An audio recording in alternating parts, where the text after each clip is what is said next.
നമസ്കാരം. ഉത്തരവാദിത്തം എന്ന കഥയുടെ 3 ഭാഗങ്ങൾ കേട്ടു കഴിഞ്ഞല്ലോ.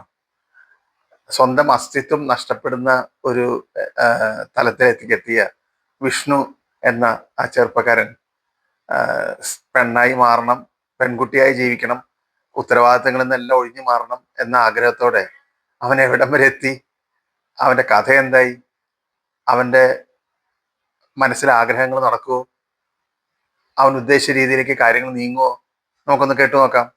ഉത്തരവാദിത്തം കഥയുടെ 4-ാം ഭാഗം. രാവിലെ കുളിച്ച് റെഡിയായി. ആദ്യം എങ്ങോട്ടാണ് പോകേണ്ടത്?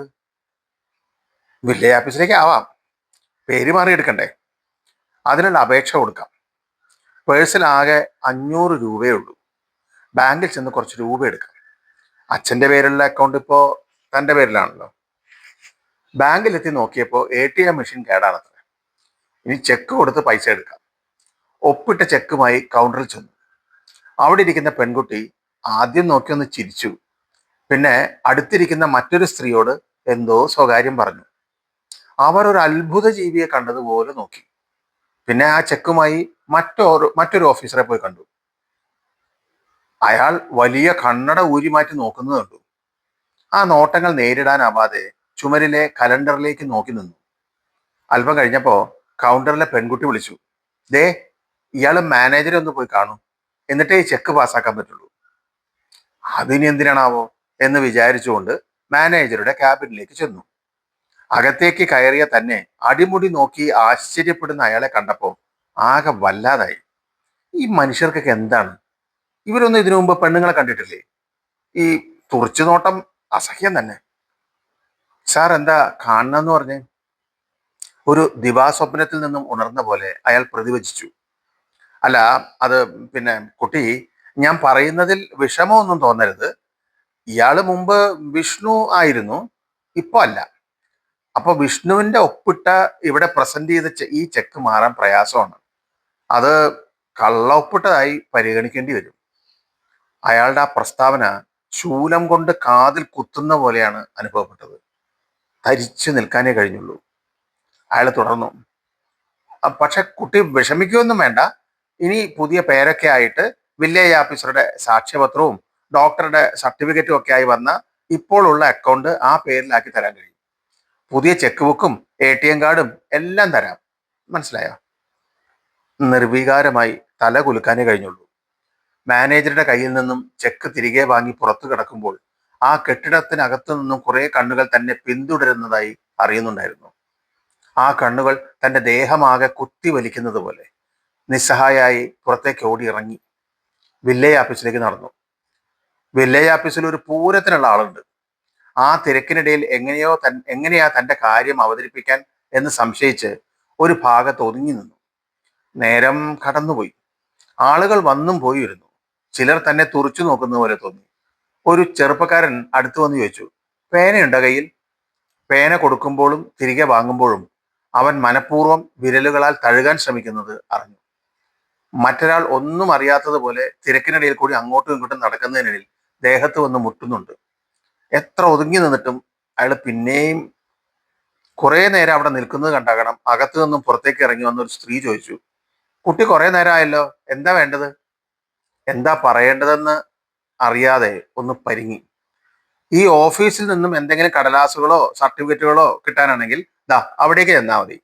ഏതൊക്കെ സർട്ടിഫിക്കറ്റ് ആണ് എന്ന് ആ ബോർഡിൽ എഴുതി വെച്ചിട്ടുണ്ട്. അവർ ചൂണ്ടിക്കാണിച്ച ബോർഡിൽ നോക്കി കുറേ നേരം നിന്നു. താനൊരു പെൺകുട്ടിയാണെന്ന് തെളിയിക്കുന്ന രേഖ എന്താണെന്ന് മനസ്സിലാക്കാൻ പറ്റുന്നില്ല. തിരക്കഴിഞ്ഞപ്പോൾ നേരത്തെ കണ്ട സ്ത്രീയുടെ സമീപം ചെന്നു. അവർ ഊണ് കഴിക്കാനുള്ള പുറപ്പെടലാണ്. തൻ്റെ മുഖത്തെ ദയനീയ ഭാവം കണ്ടിട്ടാകണം അവർ എഴുന്നേറ്റ് വന്നു. ഏത് ആപ്ലിക്കേഷനാണ് വേണ്ടത്? അല്പസമയം എടുത്തു പ്രശ്നം എന്താണെന്ന് പറയാൻ. കേട്ടപ്പോൾ അവരുടെ മുഖത്ത് ഒരു മന്ദഹാസം വിരിയുന്നത് നോക്കി നിന്നു. അതിലല്പം കളിയാക്കലുണ്ടോ എന്ന് സംശയിച്ചു നിൽക്കുമ്പോൾ അവർ അകത്തെ മുറിയിലേക്ക് കൂട്ടിക്കൊണ്ടുപോയി. ആഫീസറുമായി സംസാരിക്കുമ്പോൾ രണ്ടുപേരുടെയും മുഖത്ത് നോക്കാൻ കെൽപ്പില്ലാത്തവളായി എന്തോ കുറ്റബോധം കൊണ്ടെന്ന പോലെ തല താഴ്ത്തി നിന്നു. ഒരു ഫോം കയ്യിൽ തന്നുകൊണ്ട് എന്തൊക്കെ രേഖകൾ അതിന്റെ കൂടെ സമർപ്പിക്കണം എന്നും പറഞ്ഞു. ഒരു ഗുഹയ്ക്കകത്തു നിന്നെന്ന പോലെ ആ ശബ്ദം കേട്ടു. തിരികെ നടക്കുമ്പോൾ പുറകിൽ പരിഹാസം നിറഞ്ഞ അവരുടെ വാക്കുകൾ ചെവിയിൽ മുഴങ്ങുന്നുണ്ടായിരുന്നു. ഓരോരോ വിധികൾ. ഇനി ഇതിന്റെ കാര്യം രസമായിരിക്കും. ആദ്യം ഡോക്ടറുടെ സർട്ടിഫിക്കറ്റ് വേണം. ഞാൻ മുൻപ് ആണായിരുന്നു എന്നും ഇപ്പോൾ ലിംഗമാറ്റം സംഭവിച്ചു സ്ത്രീയായി എന്നും അത് മെഡിക്കൽ സയൻസ് പ്രകാരം ശരിയാണെന്നും പിന്നെ ഞാൻ പെണ്ണാണെന്ന് തെളിയിക്കാൻ വേറെന്തൊക്കെയോ നേടാതെ പറ്റില്ലല്ലോ. എനിക്ക് ജീവിക്കണ്ടേ പെണ്ണായിട്ട് തന്നെ. ബസ് സ്റ്റോപ്പിൽ എത്തിയപ്പോൾ നല്ല പോലെ വിശക്കുന്നുണ്ടായിരുന്നു. വീട്ടിലെത്തിയിട്ടാകാം. അതല്ല, ഡോക്ടറെ കാണാൻ ഇപ്പൊ തന്നെ പോണോ? കയ്യിൽ പണം തികയില്ല. വീട്ടിൽ ചെന്ന അമ്മയുടെ അടുത്ത് നിന്ന് കുറച്ച് രൂപ സംഘടിപ്പിച്ചിട്ടാകാം. അങ്ങനെ വിചാരിച്ചുകൊണ്ട് ബസ് ഷെൽട്ടറിനകത്തേക്ക് കയറി. അപ്പുറത്ത് നിൽക്കുന്ന ആളെ കണ്ട് ശരിക്കും ഞെട്ടി. ശ്രീലത. പക്ഷെ തന്നെ നോക്കുന്നില്ലല്ലോ. ഓ, അതിന് ഞാൻ അവൾക്ക് പരിചയമുള്ള വിഷ്ണു അല്ലല്ലോ. 4-5 വർഷം ഒരുമിച്ച് പഠിച്ചവൾ, ഒന്നിച്ച് ജീവിക്കണമെന്ന് മനസ്സിൽ തീരുമാനിച്ചവർ.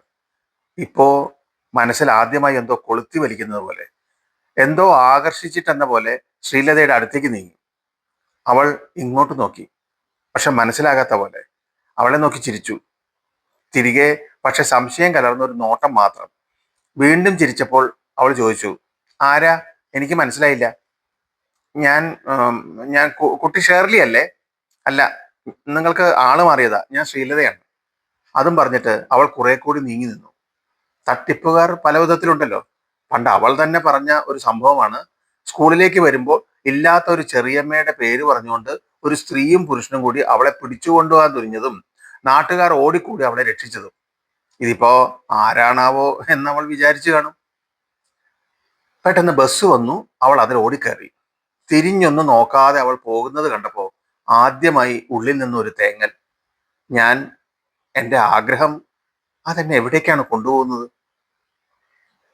ആദ്യം നീ നല്ലൊരു പേര് കണ്ടുപിടിക്കുക, അല്ലാതെ എല്ലാവരും നിന്നെ എന്താ വിളിക്കുക? ചേച്ചി വൈകുന്നേരം കാപ്പി കുടിച്ചുകൊണ്ടിരുന്നപ്പോ പറഞ്ഞു. ഞാൻ എന്താ പേര് വേണ്ടത്? അത് നീ തന്നെ കണ്ടുപിടിച്ചാ മതി. ഇത്രയും ഒപ്പിക്കാമെങ്കിൽ ഇനിയൊരു പേരുണ്ടാക്കാനാണോ പണി? ചേച്ചി തല വെട്ടിച്ചുകൊണ്ട് തിരിഞ്ഞു നടന്നപ്പോൾ ഒരു ഒറ്റപ്പെടലിന്റെ പ്രതീതി. അന്ന് രാത്രി ചേച്ചി അമ്മയോട് സംസാരിക്കുന്നത് കേട്ടപ്പോൾ ഒന്നുകൂടി ആ തോന്നൽ ശക്തമായി. ഈ പറമ്പിന്റെയും അച്ഛന്റെ മറ്റ് ബാങ്ക് അക്കൗണ്ടിന്റെയും ഒക്കെ രേഖകൾ അമ്മയുടെ പേരിൽ തന്നെ അല്ലേ എന്ന് ഉറപ്പാക്കണം. വീട് പിന്നെ അമ്മയുടെ പേരിൽ തന്നെയാണല്ലോ. എല്ലാം അമ്മ ഒന്നുകൂടി ഉറപ്പുവരുത്തിയേക്കണം. ചേച്ചി എന്തിനുള്ള പുറപ്പാടാണ്? രാവിലെ പറമ്പിൽ പണിക്ക് വന്ന കരുണൻ കൂടെയുള്ള ആളോട് പറയുന്നത് കേട്ടു, ഇനി ഇവിടെ ഈ 2 പെണ്ണുങ്ങൾ മാത്രമേ ഉള്ളൂ, പണിയൊക്കെ ഇനി മുറ പോലെ മതി. അതായത് ചോദിക്കാനും പറയാനും ഒന്നും ആരുമില്ല എന്നർത്ഥം. ഇത് അനുവദിക്കാൻ പാടില്ല. ഞാൻ ഇവിടെയുണ്ട് എന്ന് അവരോട് തന്നെ പറയണമെന്നുണ്ടായിരുന്നു. പക്ഷെ ഞാൻ ആരാണ്? എനിക്കിവിടെ എന്താ കാര്യം എന്നവർ ചോദിച്ചാൽ തല പെരുക്കുന്നു. ഈ വീട്ടിലുള്ളവർ കൂടി തനിക്ക് എതിരാവുകയാണോ? പറ്റില്ല, അനുവദിക്കില്ല. ഞാൻ ആദ്യം എൻ്റെ ഐഡന്റിറ്റി ഉണ്ടാക്കട്ടെ, എന്നിട്ട് കാണിച്ചു തരാം. രാവിലെ തന്നെ ഡോക്ടർ രമണി മേനോനെ കാണണം. ആവശ്യം കേട്ടപ്പോ ഡോക്ടർ ചിരിച്ചുകൊണ്ട് പറഞ്ഞു, ഇയാളുടെ ആവശ്യം ന്യായമാണ്, ഞാൻ വഴിയുണ്ടാക്കാം. പക്ഷെ ഒറ്റ ദിവസം കൊണ്ട് പറ്റില്ല. അതിനൊരു ഡീറ്റെയിൽഡ് ചെക്കപ്പ് നടത്തണം, മെഡിക്കൽ ബോർഡ് കൂടണം, അവർ സമ്മതിച്ച സർട്ടിഫിക്കറ്റ് തരാം. അതുവരെ കാത്തിരിക്കണം. എന്നാ ചെക്കപ്പ് വേണ്ടത്? ഞാൻ റെഡി. ഞാൻ മാത്രമല്ല, ഒരു പാനൽ ഡോക്ടേഴ്സ് ഉണ്ട്, അവരുടെ സൗകര്യം കൂടി നോക്കണം. ഒരു കാര്യം ചെയ്യാം, ഞാൻ ഹോസ്പിറ്റലിലേക്ക് ഒരു കത്ത് തരാം. അവിടുത്തെ അഡ്മിനിസ്ട്രേഷൻ സെക്ഷനിൽ കൊടുക്കണം. അവർ അതനുസരിച്ച് തീയതി ഫിക്സ് ചെയ്തു തരും. ഡോക്ടറുടെ കത്തും കൊണ്ട് തിരികെ നടക്കുമ്പോൾ ബൈക്ക് നിർത്തി ബാഗുമായി വരുന്ന സഞ്ജുവിനെ കണ്ടു. ഓ, എത്ര ദിവസമായി ഇവനെ കണ്ടിട്ട്. പക്ഷെ അവൻ റോഡ് കുറുകെ കടന്ന് അപ്പുറത്തെ കടയിലേക്കാണ്. ആദ്യം അവന്റെ പുറകെ പോകാനാണ് തോന്നിയത്. പിന്നെ തോന്നി വേണ്ട. അവന്റെ ബൈക്ക് പുറത്താണല്ലോ. ബൈക്കിനടുത്തേക്ക് നീങ്ങി സീറ്റിൽ വിരൽ ഓടിച്ചുകൊണ്ട് നിന്നു. എത്ര തവണ ഇതിന്റെ ഈ പിൻസീറ്റിൽ ഇരുന്ന് യാത്ര ചെയ്തിട്ടുള്ളതാ. പുതിയ ബൈക്ക് മേടിച്ചപ്പോൾ മുതൽ അവന്റെ അമ്മ ഞാൻ കൂടെ ഉണ്ടെങ്കിൽ മാത്രമേ ദൂരേക്ക് വിടൂ. ടൗൺ എത്തുന്നതിന് മുമ്പ് അവന്റെ അച്ഛന്റെ കൊപ്രമില്ലുള്ളത് കാരണം അമ്മയെ പറ്റിക്കാനും സാധിക്കില്ല. അതുകൊണ്ട് എന്തിനും ഏതിനും വിഷ്ണു എന്ന് വിളിച്ചുകൊണ്ട് വീട്ടിൽ കയറി വരും. അമ്മയ്ക്ക് അവനെ വലിയ കാര്യമാണ്, നല്ല പയ്യന എന്ന അഭിപ്രായം പല കുറി കേട്ടിട്ടുണ്ട്. ഓരോന്ന് ആലോചിച്ചുകൊണ്ട് നിന്നപ്പോഴേക്കും സഞ്ജു തിരിച്ചെത്തി. ചിരിച്ചുകൊണ്ട് കൈ നീട്ടി. പക്ഷേ അവനൊന്ന് ഞെട്ടി പുറകോട്ട് മാറി. ആരാ? എന്താ വേണ്ടത്? ആഹാ, മെഡിക്കൽ റപ്പായിട്ട് പോലും പേടി മാറിയിട്ടില്ലേ? ഇവൻ പണ്ട് ഇങ്ങനെയായിരുന്നു. എടോ, ഇത് ഞാനാ, വിഷ്ണു. വിഷ്ണു? ഏത് വിഷ്ണു? നീ ഏതാ കുട്ടി? എന്തിനാ ബൈക്കിന്റെ അടുത്ത് വന്ന് നിൽക്കുന്നത്? സഞ്ജുവിന് എന്നെ മനസ്സിലായില്ലേ? എടാ, ഞാൻ വിഷ്ണുവാണ്, ചിറക്കലെ. ഒട്ടും വിശ്വാസം വരാത്ത പോലെ തുറച്ചു നോക്കിക്കൊണ്ട് അവൻ ബൈക്ക് തള്ളി നീക്കി. ഏതോ ഒരു തട്ടിപ്പുകാരിയെ കണ്ട പരിഭ്രമത്തോടെ പുറകെ നടക്കാൻ ഒരുങ്ങിയ തന്നെ തിരിഞ്ഞു നോക്കിക്കൊണ്ട് അവൻ വേഗം ബൈക്ക് സ്റ്റാർട്ട് ചെയ്തു. പിന്നെ തിരിഞ്ഞു നോക്കാതെ ഓടിച്ചുപോയി. ആ കവലയിൽ നിൽക്കുന്ന കുറച്ചുപേർ ഇതെല്ലാം ശ്രദ്ധിച്ചുകൊണ്ട് തന്നെ തന്നെ നോക്കുന്നതറിഞ്ഞ് ഇനി അവിടെ നിൽക്കുന്നത് പന്തിയല്ല എന്ന് തോന്നി. പുറകിലൂടെ വന്ന ഒരു ഓട്ടോ കൈ കാണിച്ച് നിർത്തി കയറി. ഓട്ടോ ഓടിക്കുന്നതിനിടയിൽ കണ്ണാടി അഡ്ജസ്റ്റ് ചെയ്യുന്ന ഡ്രൈവറെ ശ്രദ്ധിച്ചു. അയാൾ തന്റെ മുഖം വ്യക്തമായി കാണാൻ കണ്ണാടി തിരിക്കുകയാണ്. നോക്കുന്നത് കണ്ടപ്പോ അയാൾ സിഗരറ്റ് പിടിച്ച പല്ലുകൾ കാണിച്ച് ചിരിച്ചു. ഇടയ്ക്ക് തിരിഞ്ഞു നോക്കുന്നുണ്ട്. ഇവിടെ ആദ്യമായിട്ട് വരികയാണോ? അല്ല, ഇതിനു മുമ്പൊന്നും കണ്ടിട്ടില്ലാത്തതുകൊണ്ട് ഇയാള് വരുന്നവരുടെയും പോകുന്നവരുടെയും കണക്കെടുക്കാൻ നോക്കാതെ വണ്ടി ഓടിക്കും. ഓ, ആള് ഭയങ്കര ഗൗരവത്തിലാണല്ലോ. ഈ സുഖുവിനോട് ഗൗരവം ഒന്നും വേണ്ട മോളെ. വീടിന്റെ അല്പം അകലെ വണ്ടി നിർത്തിച്ചു. പണം കൊടുക്കുമ്പോൾ ഒരു വഷളൻ ചിരിയോടെ അയാൾ പിന്നെയും, ഇവിടാണോ വീട്? എന്താ പേര്? ഒന്നും മിണ്ടാതെ തിരിഞ്ഞു നടക്കാൻ തുടങ്ങുമ്പോൾ അയാൾ പുറകിൽ നിന്ന് വിളിച്ചു, ദേ കുട്ടി, ബാക്കി ചില്ലറ കൊണ്ടുപോയിക്കോളൂ, ഇല്ലെങ്കിൽ ഞങ്ങൾ പാവ ഓട്ടോക്കാർ പറ്റിച്ചു എന്ന് പറഞ്ഞുകൊണ്ട് നടക്കും. അയാൾ പുറകെ വന്നു, കൈ പിടിച്ചു. ഉള്ളം കയ്യിൽ 2 രൂപയുടെ നാണയം വെച്ചു നിന്നു. ബാക്കി തരാനൊന്നും അല്ല, തന്റെ കയ്യിലൊന്ന് പിടിക്കാനുള്ള അടവായിരുന്നു എന്ന് മനസ്സിലായി. എന്തെങ്കിലും ചെയ്യാൻ പറ്റുന്നതിന് മുമ്പ് അയാൾ തിരിഞ്ഞ് ഓട്ടോയിൽ കയറി. പിന്നെ ഒരു കണ്ണിറക്കിയുള്ള നോട്ടവും. വഷളൻ. ആ നാണയം ഊക്കോടെ വലിച്ചെറിഞ്ഞു കളഞ്ഞിട്ട് അവൻ, അല്ല അവൾ, വീട്ടിലേക്ക് കയറി. നമസ്കാരം.